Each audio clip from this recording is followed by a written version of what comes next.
Hai, balik lagi di series review. Kali ini kita akan membahas series Silo season ketiga episode ketujuh. Sebagai pengingat, di episode sebelumnya Juliet diberi izin untuk mengirim Lucas dan Patrick keluar Silo. Sementara di masa lalu, Daniel dan Helen dibawa menemui seseorang yang menawarkan mereka untuk menyelamatkan dunia. Apa yang akan terjadi di episode kali ini? Tanpa berlama-lama, mari kita bahas. Di awal episode ini, Daniel dan Helen akan berada di bandara. Di sana, Daniel juga bertemu dengan Charlotte dan juga Dr. Victor. Daniel bertanya apa yang sebenarnya terjadi. Charlotte menjawab kalau ia baik-baik saja, namun ia tidak bisa memberitahu Daniel dan Helen sebelum mereka menuruti perkataan Anna. Anna adalah sekretaris senator atasan Daniel. Anna berkata kalau Daniel dan Helen akan diberitahu sebuah rahasia yang sangat besar, namun mereka tidak boleh memberitahu siapapun. Tak lama kemudian, seorang pria bernama Stenson datang dan ia adalah orang yang sangat kaya. Stenson memberi mereka dua pilihan. Tak menandatangani perjanjian kerahasiaan lalu pulang namun tak mengetahui apapun. Atau membubuhkan nama mereka berkali-kali lalu mengetahui rahasia terpenting di bumi. Helen tak bisa dibeli begitu saja karena ia adalah seorang jurnalis. Sementara Daniel tidak peduli karena ia hanya ingin tahu apa yang dialami Charlotte. Ternyata Charlotte menerima tawaran Stenson karena ia ingin tahu apa yang terjadi padanya. Namun seperti sebelumnya, sebelum Daniel menerima tawaran ini, Charlotte tidak bisa memberitahunya apapun. Tak punya pilihan lain, Daniel menerima tawaran Stenson.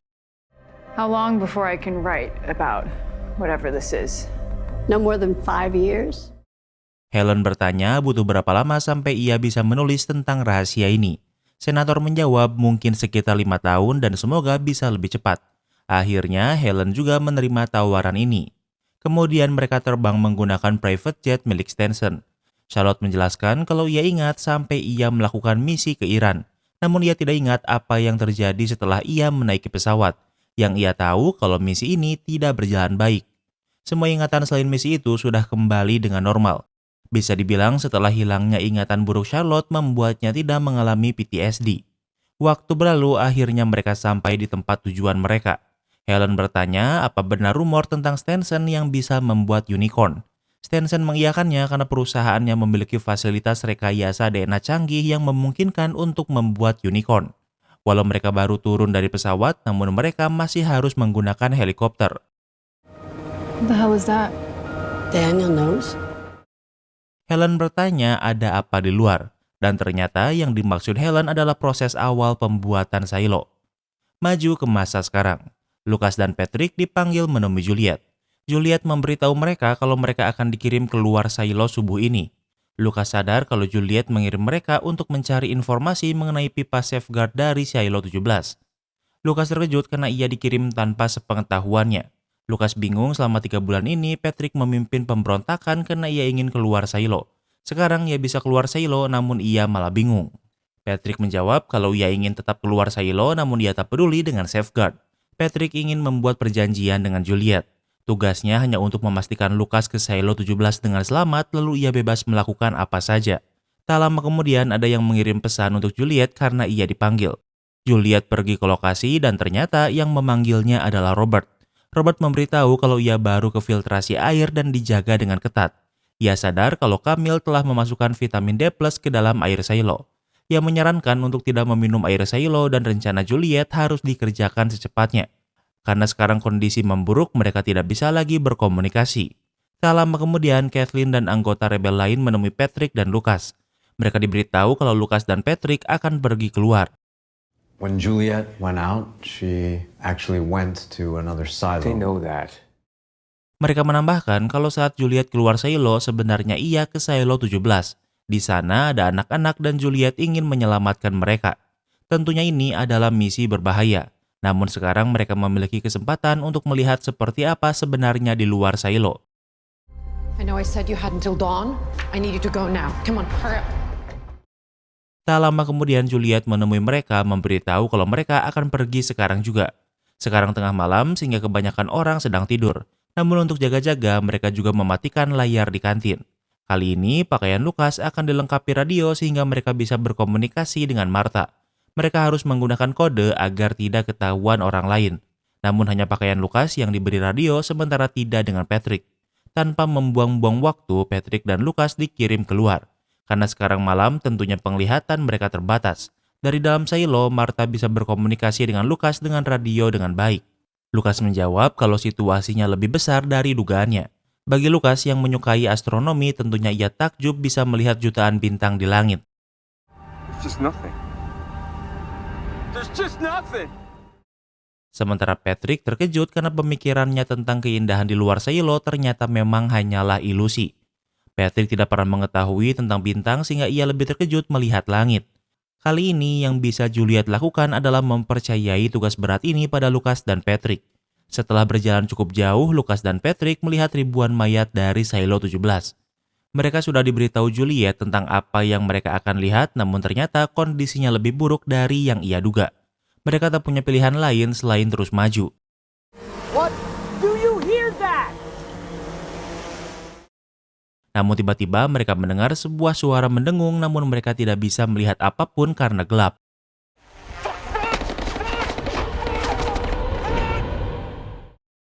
Dari radio, Juliet dan yang lainnya mendengar suara seperti suara tembakan dibarengi suara teriakan Lucas dan Patrick. Setelah itu, Lucas tidak bisa lagi dihubungi. Hal ini membuat mereka pikir kalau Lucas dan Patrick baru saja ditembak di luar sana. Juliet tidak pernah mengira kalau hal seperti ini mungkin terjadi sehingga ia tidak mengantisipasinya. Di tempat lain, Camille sedang tidur lalu kunci server berbunyi yang artinya Camille dipanggil ke ruang server. Kemudian Camille ke ruang server. AI berkata kalau Patrick dan Lucas telah dilumpuhkan. Ternyata Camille bahkan tidak tahu kalau Juliet telah mengirim Patrick dan Lucas. AI bertanya Camille pernah melihat rekaman video saat Juliet keluar silo dan apa yang Camille lihat. Camille menjawab hanya ribuan mayat manusia. Kemudian Camille berpikir mereka berhasil mencegah safeguard. AI menjawab kalau itulah pentingnya safeguard dan untuk keselamatan silo 18, Camille harus memastikan kalau safeguard tidak boleh dimatikan. Inilah yang AI pikir Juliet inginkan dengan mengirim Lucas dan Patrick keluar silo. AI menyarankan Camille untuk berbicara dengan Juliet. Kemudian Camille menemui Juliet. Camille memberitahu kalau Patrick dan Lucas gagal sampai ke silo 17 dan mendengar ini Juliet memilih diam. Camille bertanya apa ada alasan lain kenapa Juliet mengirim Patrick dan Lucas ke silo 17. Juliet menjawab kalau ia hanya ingin menyelamatkan anak-anak yang tinggal di silo 17. Camille bertanya lagi apa Juliet tahu apa yang terjadi di silo 17. Juliet membantahnya namun Camille juga pura-pura tidak tahu. Baik Camille dan Juliet sama-sama memegang pistol dan keadaan menjadi sangat tegang. Juliet bertanya apa yang terjadi pada Lucas dan Patrick. Camille menjawab ada malfungsi pakaian dan itu bisa terjadi kalau mereka terburu-buru. Juliet menjawab kalau seharusnya mereka memberi lebih banyak waktu untuk membuat pakaian itu bulletproof. Di tempat lain, Sheriff dan Hank menemui Ed kepala tambang. Sheriff berkata kalau ia pikir Orla dibunuh di tempat lain dan dipindahkan ke pertambangan. Namun yang tidak diketahui Sheriff adalah bagaimana tubuh Orla dipindahkan ke tambang. Hank bertanya apa Ed tahu sesuatu namun Ed membantahnya. Ed menambahkan kalau di tambang mungkin hanya ada 10 orang yang memang layak dihukum di sini. Namun kebanyakannya mereka dikirim ke sini karena melakukan hal bodoh. Ternyata dulu pernah ada warga Silo yang belajar sulap pertunjukan untuk anak-anak. Tim yudisial mengirimnya ke tambang sampai ia meninggal di sini. Alasannya karena sulap adalah peninggalan teoritis dari kehidupan sebelum Silo. Artinya pesulap ini dikirim ke tambang bukan karena melakukan sesuatu yang buruk namun hanya karena memiliki ide. Sheriff menunjukkan kalau Sheriff sebelum Juliet pernah membuka 7 kasus Ed namun tak ada satupun yang terbukti bersalah. Sheriff berkata kalau ia melihat Ed dan Orla berdebat di hari sebelum Orla dibunuh. Ed menjawab kalau anaknya tinggal selangkah lagi sampai menjadi kepala suplai sampai Orla menggantikannya.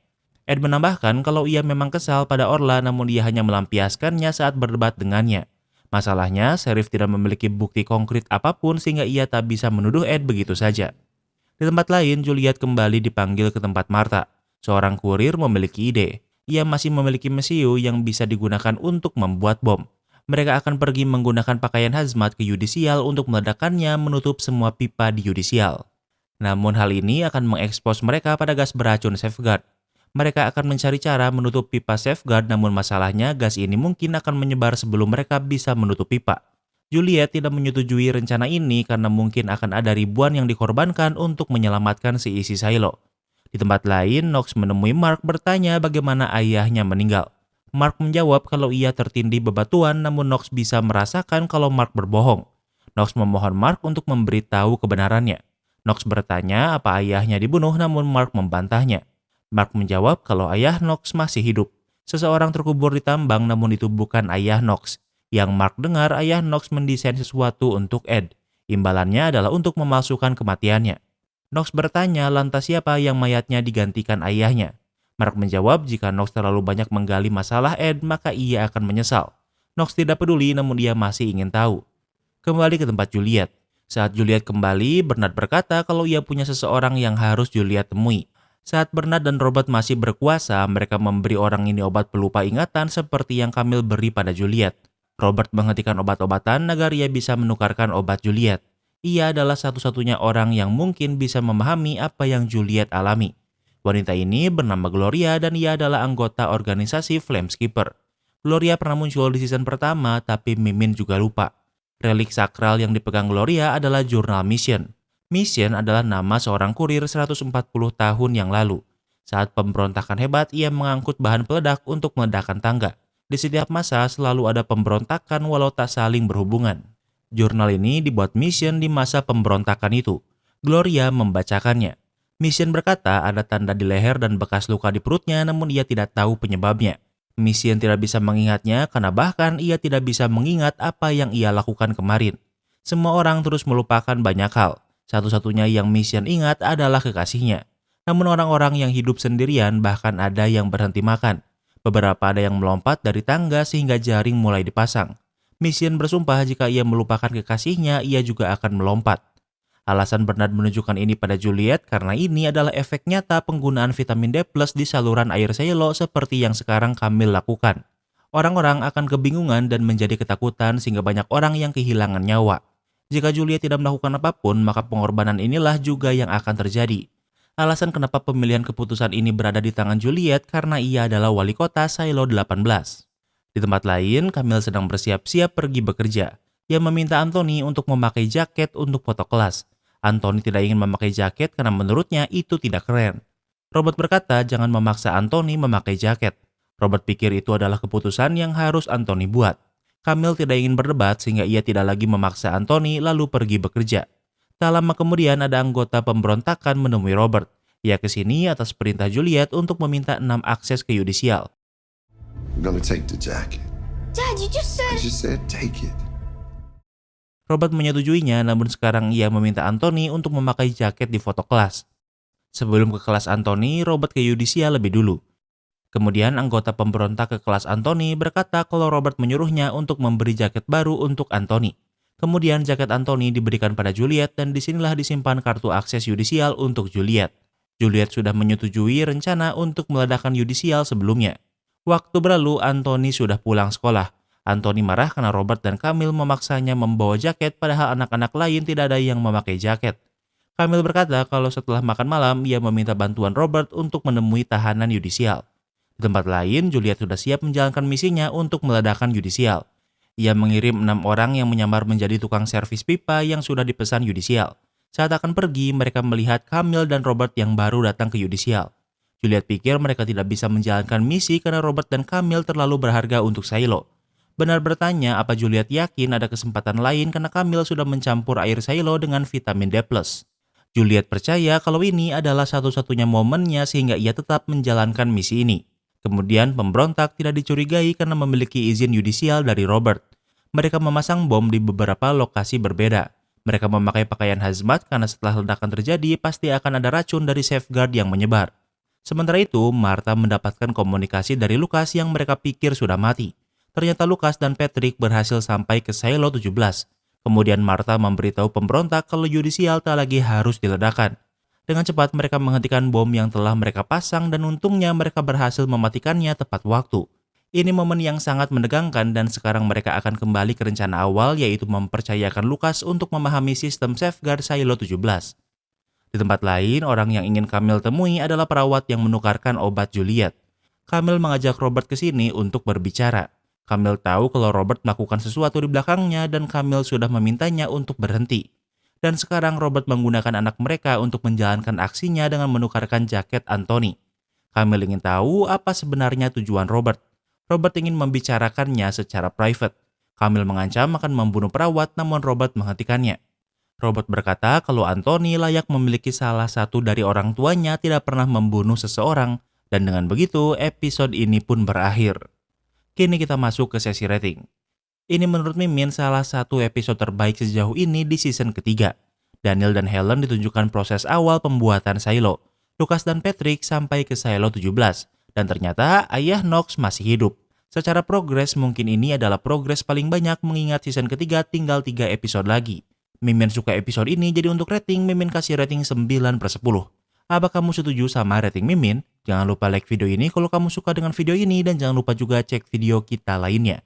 Terima kasih sudah menonton dan sampai bertemu lagi di episode berikutnya.